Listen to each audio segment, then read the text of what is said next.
Hello duration, आज हम discuss करने जा रहे हैं एसएससी सीजीएस 2023 में पूछे गए क्वेश्चन को। देखिए हमारा थर्ड शिफ्ट का सॉरी ये हमारा फर्स्ट शिफ्ट का हमारा क्वेश्चन है। देखिए हमारा क्वेश्चन क्या कह रहा है कि हिज शूज़, उसके जो जूते जो थे वर शॉक, वो भीग गए थे फ्रॉम वॉक मतलब चलने से, थ्रो द ड्यू मतलब ओस में। ठीक, तो इसका मतलब कि उसके जो जूते थे वो ओस में चलने की वजह से भीग गए थे। अब इसमें एरर की बात करें तो हमें देखना है कि अंडरलाइन वाले पोर्शन को हमें ध्यान से देखना है। ठीक, अब इसमें अगर हम ध्यान से देखें तो एक चीज़ याद रखिएगा, एक चीज़ हमेशा याद रखिएगा कि कभी भी इज़ एम आर, अगर इज़ एम आर या वॉज वर आता है, इज़ एम आर या वॉज वर के बाद या तो आती है वर्ब की आईएनजी फॉर्म, आईएनजी फॉर्म को हम सब क्या जानते हैं, वर्ब की फोर्थ फॉर्म के रूप में। ठीक, तो वर्ब की फोर्थ फॉर्म का मतलब होता है वर्ब की आईएनजी फॉर्म। या तो is am are was were के बाद या तो आती है वर्ब की आईएनजी फॉर्म, या तो आएगी अगर पेशीवाइज बनाना है तो आ जाएगी वर्ब की थर्ड फॉर्म। लेकिन याद रखिएगा is am are was were के बाद डायरेक्ट कभी वर्ब की फर्स्ट फॉर्म नहीं आती, न तो सेकेंड फॉर्म आएगी, न तो वर्ब की फर्स्ट फॉर्म और ना ही वर्ब की सेकेंड फॉर्म, ये दोनों ही फॉर्म नहीं आती हैं। अब देखिए दूसरी बात ये याद रखिएगा, अगर सेंटेंस में कभी प्रीपोजिशन दिख जाए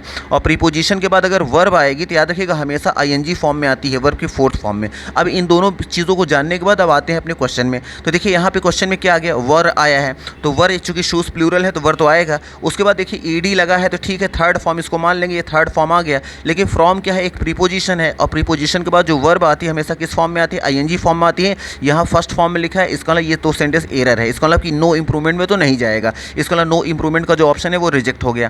अब देखेंगे ऑप्शन में आया क्या है, तो देखिए पहला ऑप्शन में क्या आ गया, शॉक आ गया।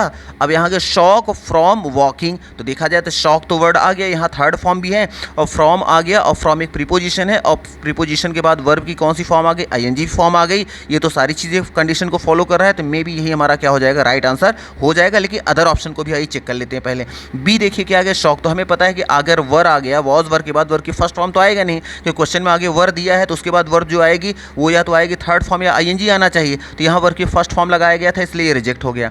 फिर देखिएगा डी नंबर में देखेंगे तो एस वर्ब में लगाया गया, तो हमें पता है कि वर्ब जब is am are was were के बाद वर्ब में कभी एस नहीं लगता और यहाँ लग गया है, तो ये भी क्या हो गया, एक तो एरर ये है और दूसरा फ्रॉम एक प्रीपोजिशन है, प्रीपोजिशन के बाद वर्ब आईएनजी फॉर्म आता है, तो यहाँ पर भी नहीं है, तो ये भी ऑप्शन क्या हो गया, रिजेक्ट हो गया।